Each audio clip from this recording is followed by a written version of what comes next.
Good morning, everyone. I hope you're having a beautiful day in the Lord.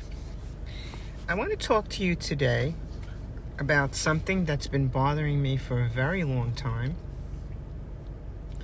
And this is fear-mongering and Christians that have herd mentality. Okay, now talking about this subject does not mean that you shouldn't be prepared or to do some prepping. This is the overkill and exaggerated and panic button side of herd mentality. First of all, I need to tell you what herd mentality is. Herd mentality, also known as mob mentality or crowd mentality, is a psychological phenomenon that significantly impacts human behavior.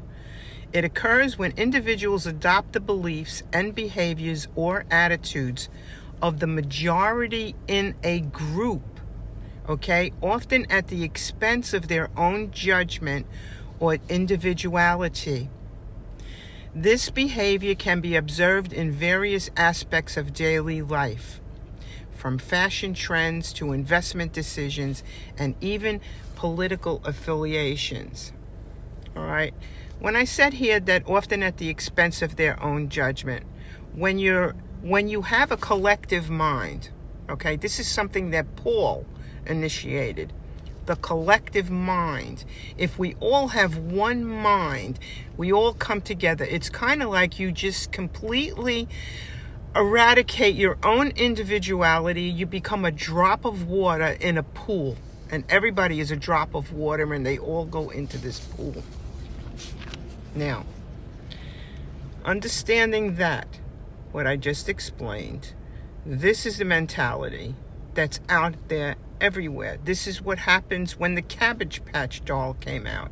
This is what happens on Black Friday when Walmart advertises a free 50-inch television and people trample other people to get to it.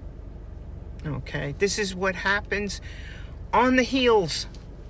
Just what happened, Hurricane Helene, the bombing in Lebanon, the longshoremen going on strike.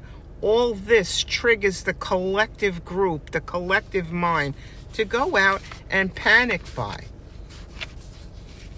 All right?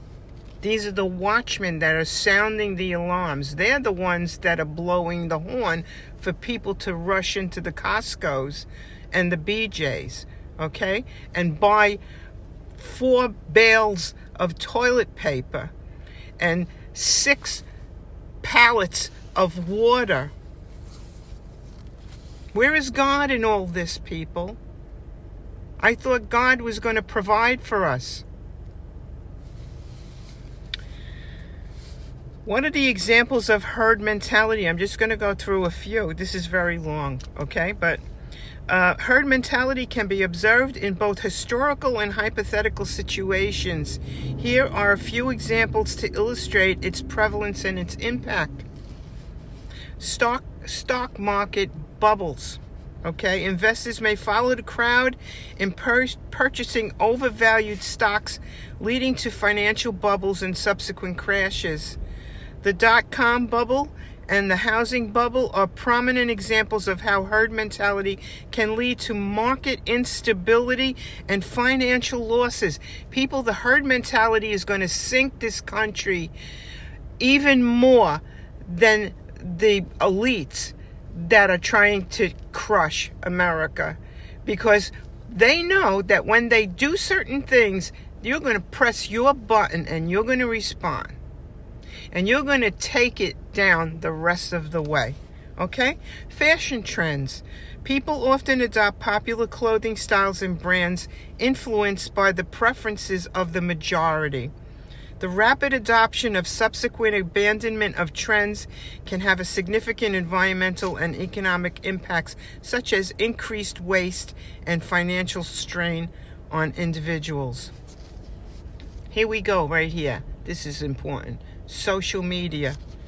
The spread of viral content and the desire to follow popular accounts or engage with trending topics can be attributed to herd mentality. if you're believe the Bible, okay, like all of us do, all right, but you sacrifice your individuality, your critical thinking, your ability to weigh, is this too much? Is this not enough? Okay, this is called critical thinking. It's called sobriety, people. Mental sobriety. This is what happens when you follow people that are bound with channels that are promoting Armageddon, catastrophic conclusions of our world. They'll break and they'll try to push gold on you and tea or whatever it is that they're selling. And I'm going to tell you something. Nobody knows what's going to be valuable in a situation like that. Our government could collapse. Martial law can take over. And they could come in and confiscate all that gold that content creator tricked you into spending your retirement income on. Because when martial law takes over, they can confiscate whatever you have. All the laws of the Constitution collapse. But you didn't think of that, did you? When you allowed that content creator to convince you to buy this and to buy that and to do this. Yeah, you checked your brain at the door. Political movements. It's common for people to follow popular opinions and ideas, even when they don't fully comprehend or support them. The rise of extremist political movements throughout history can be partially attributed to herd mentality, as people join in with the dominant group, often out of fear of being ostracized or persecuted. The rise of Nazi Germany is one example. Panic buying. In times of crisis, people may hoard essential items out of fear, leading to shortages and further exacerbating the situation.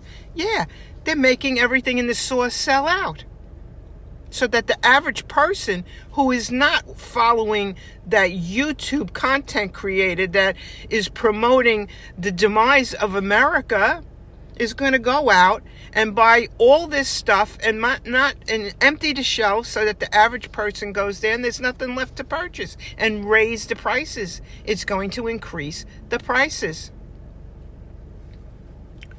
The COVID-19 pandemic saw widespread panic buying, things like toilet paper, hand sanitizer, and face masks, creating additional stress and challenges. Okay, recognizing the signs of herd mentality. To recognize it in ourselves and in others, you can look for the following signs. Conformity.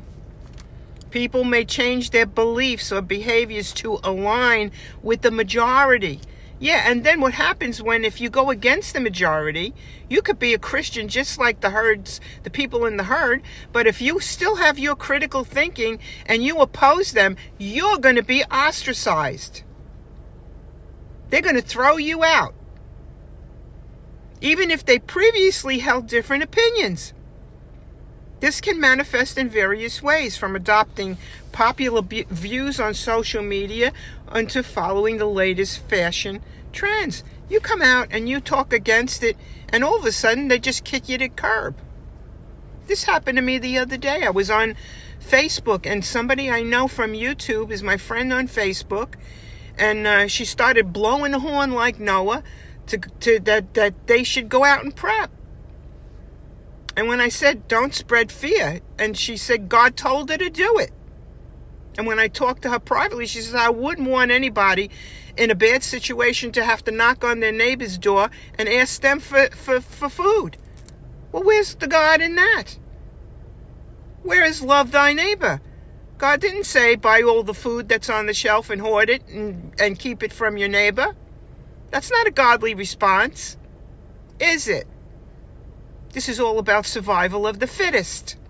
That's what prepping is. Survival of the fittest. Give me all that food. Let me hide it in my basement or in my cellar. Let me spend my whole life canning and jarring. Let me learn holistic practices so that I can make my own medicine. Listen, none of this is wrong if it's kept in context. If it's level with everything else. But when it goes over the top and it takes possession of you, it's no longer sober thinking, people. It's preparing for the worst. And where is God in all the worst? How many people have been in terrible situations and God pulled them out? I, for one, was in my backyard, in my Daniel moment, and I think of this every time I get seduced by these people. And I'm not perfect, but I dig my heels in when I feel it. Okay? In my backyard, surrounded by wild deer, maybe 10, 12 of them all around me, and a motorcycle comes over the ridge and into my own backyard, 10, 15 feet away from me and the deer. And God made the deer not hear it or see it. And it was loud. And I sucked my breath in and I stood still like this, thinking that at any moment they were going to bolt and trample me and break my bones. And God stopped the whole thing. People, a lot of these people that are Christians, they don't know God. They think they have the Holy Spirit, but they don't know God. God will be there for you if you have given your life to God. Okay? Then why are you following all these trends? I'm not saying, people, please believe me, I am not saying it's okay to be prepared. I myself have provisions. Okay? But I've also gone through 2 sets of provisions and had to get rid of them because the expiration dates were way beyond what we could eat. All right? But you have to stop pressing people's buttons to create these panic bombs. Group organization. As people interact with the group, they may adopt more extreme opinions, amplifying the group's collective beliefs. And this is one thing in the Christian group, that women, there's no woman that could ever be holy. Women are all prostitutes or Jezebels, and if they're not subservient, they're this or they're that. Listen, this is the herd mentality right here. They stone women for adultery. There's no forgiveness there. There's no grace. Jesus is about love and grace. That's why he saved the prostitute. That's why he healed the woman with the blood issue that was ostracized for 12 years from her children and her family. These are all oral laws that persecute and enslave. Jesus was against this kind of thinking. That's all I have. I'm only one person. I really don't know how much influence I can have to wake people up that they're basically in a cult. This is cult mentality, people.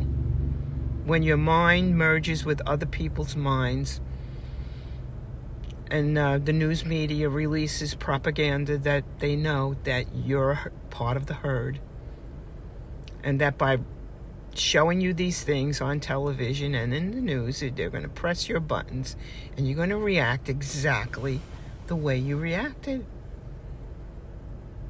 And you are part of carrying out their own plans.